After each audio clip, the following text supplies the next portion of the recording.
El secretari general del Partit Popular de Catalunya, Rafael Luna, ha responsabilitzat el govern de la Generalitat de la crisi que viu el país aquests dies a causa de la sequera. Segons Luna, el govern tripartit no ha trobat cap solució a un problema que es veia vindre i ha estat incapaç de buscar una alternativa a la proposta del Partit Popular.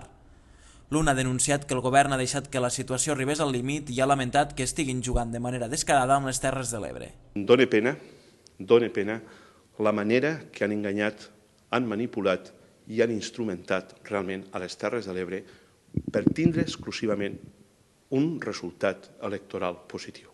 El secretari general ha assegurat que el PP ha pagat un cost polític per dir allò que pensava i ha recordat que els 3 socis del govern de la Generalitat van assegurar durant la campanya electoral que no s'emportarien ni una gota d'aigua fora de les Terres de l'Ebre.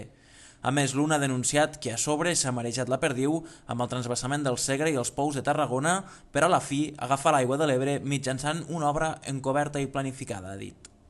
Tots volem recordar-nos molt bé les promeses d'Esquerra Republicana de Catalunya, les promeses del Partit Socialista, les promeses d'Iniciativa, que deien que de l'Ebre ni una aigua, ni una gota d'aigua realment sortiria cap a cap transvasament ni cap puesto que no fos les Terres de l'Ebre. Doncs molt bé, han vist aquests dies el que és el descaro, el que és la incoherència, el que és la nocturnitat, el que és la levosia, el que és realment anar marejant la perdiu, dient que l'aigua s'agafaria del Segre, per una altra part mobilitzant els alcaldes socialistes de Tarragona i Reus en quant l'aigua seria dels pous, i al final on ha estat?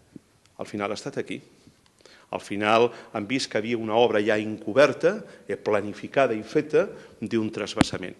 Que a mi no em vingui la vicepresidenta del govern dient que això és un transvasament temporal o que això no és un transvasament. No obstant això, Rafael Luna ha explicat que el Partit Popular és partidari que aquells llocs on es demostri que existeixen excedents d'aigua siguin solidaris amb els territoris que en necessitin.